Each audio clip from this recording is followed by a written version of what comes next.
Hi guys, Darth Deuce is here with another Marvel Legends action figure review, and today we're taking a look at the Marvel Legends Absorbing Man Bathwave Venom figure. This is a really cool figure. I actually got this at EB Games.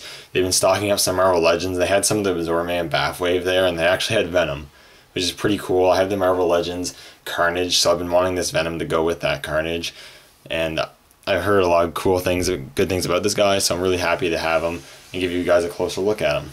So first take a closer look at the packaging before we get him out and take a closer look at him. So you get your standard Marvel Legends packaging here.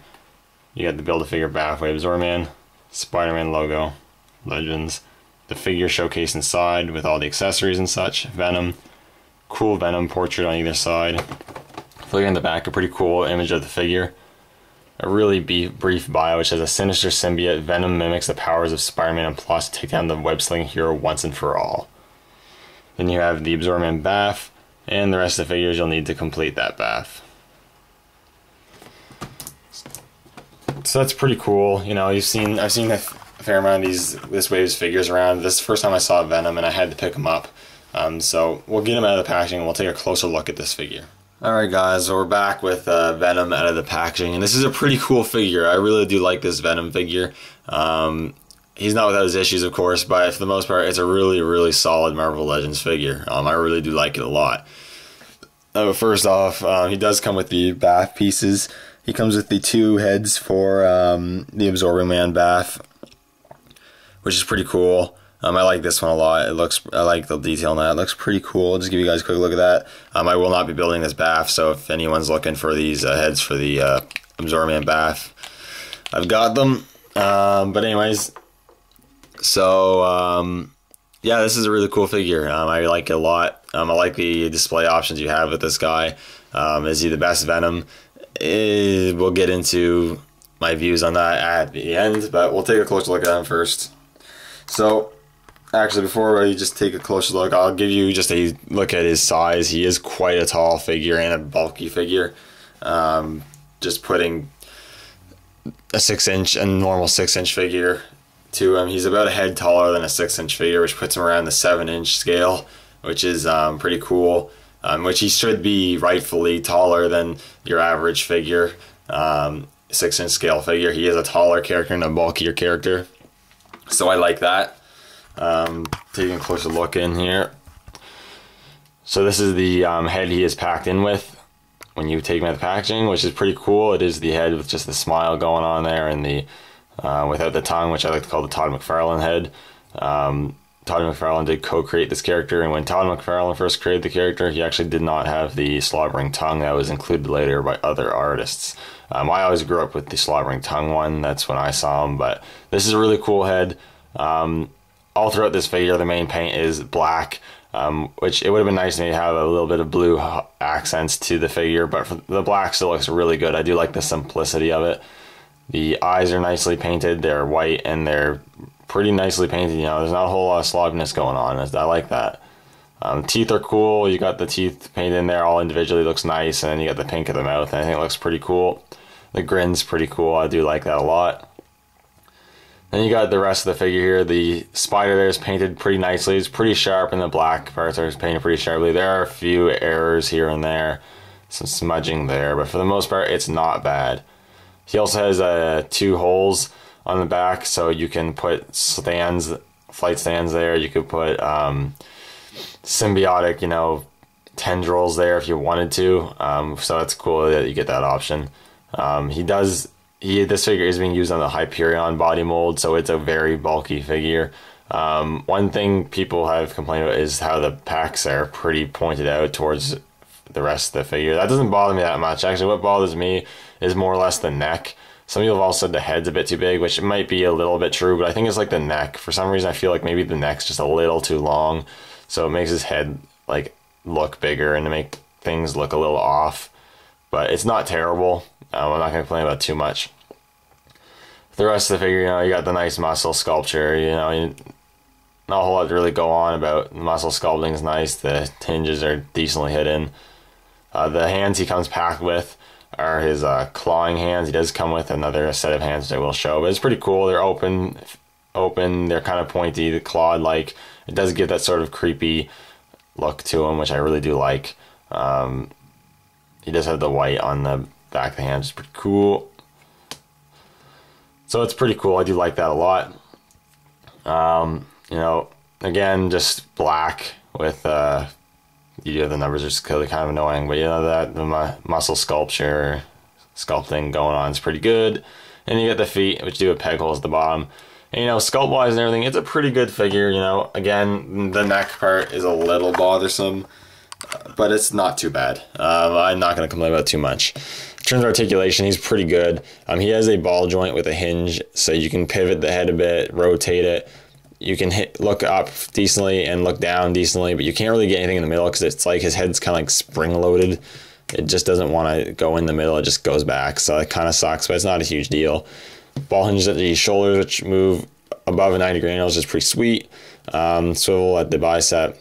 Double hinged elbows, which are really nice. Hinged wrists, and you got the rotation of the hinge, which is really nice, especially for these clawed hands. It looks really good. You got a ab crunch, so he crunches forward quite a bit and back quite a bit. And what's nice to notice is that the paint is continued under the hinge, so it doesn't look weird, which is really nice. A rotation at the waist, ball hinge at the hips, so you can move out a decent amount, kick forward a decent amount, kick back not really. Swivel at the thigh, which is good. Double hinge knees, which is good. A swivel cut boot, which is nice.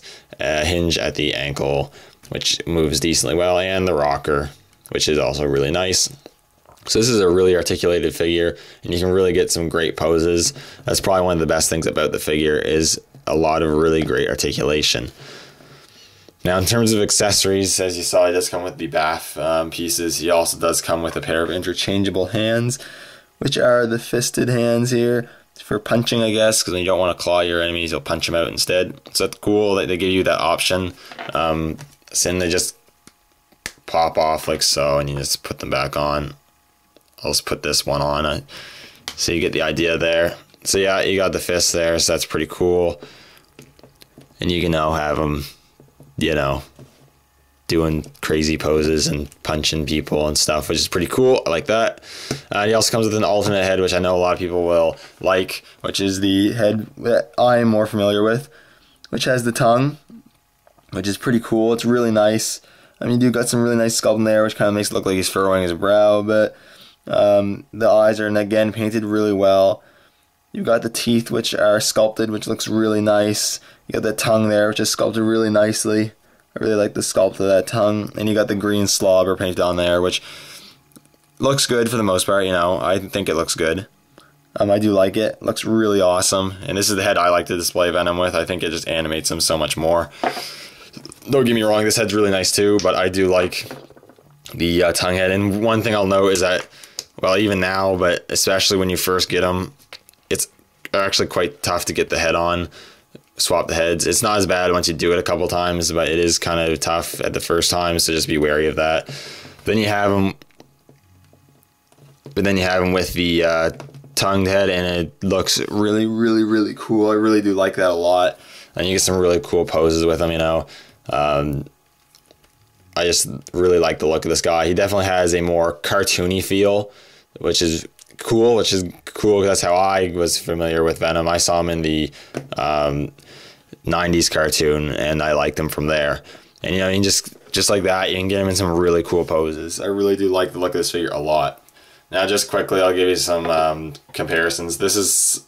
I'll compare him with the only other Venom figure I have, which is, I have no idea where I got this. I don't know what line he's from. I got him ages ago when I was really young. But it's this Venom here, and they're about the same size. He might actually be a bit taller. He has a bit more sculpting work when it comes to the musculature, and he's got that blue shading. And he's got a bit more sculpting work going on in the head, but the articulation is not nearly as good in this guy. But there's that. I do prefer that one just because of the articulation just so much better. And I like the sculpt of the hands in this one a bit better.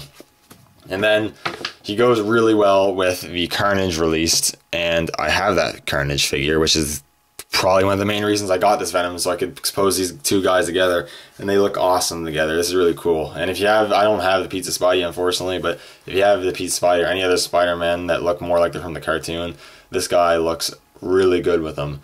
And overall, I think this is a really good representation of the cartoon Venom and, you know, the more earlier comics Venom. I think he's really cool looking for that reason. And I think if you're collecting the Marvel Legends scale figures, this is a must-get figure, especially if you're a Venom fan. This is a must-get figure. I highly recommend you get this guy. That being said, I don't think this is the best Venom. I don't have it, but I'd like to get it. And is the Marvel Select Venom. I think that is probably the best Venom out there. If you are not really collecting the Marvel Legends line, but you're looking to get a Venom figures because you're a Venom fan, I would go with the Marvel Select. But if you're collecting Marvel Legends, then this is a no-brainer. You should get the Marvel Legends Venom, and you can also get both too. Marvel Legends, though, they produced a pretty good Venom figure. I applaud Hasbro to it. It is pretty good. And if you're a fan of the character and collecting Marvel Legends, I highly recommend you get this guy. He looks really awesome on your shelf, and he especially looks really good with others such as Carnage and the Spider-Man and such. He's a really good addition to your collection. Anyways, thank you guys so much for watching, and I will see you all in the next video.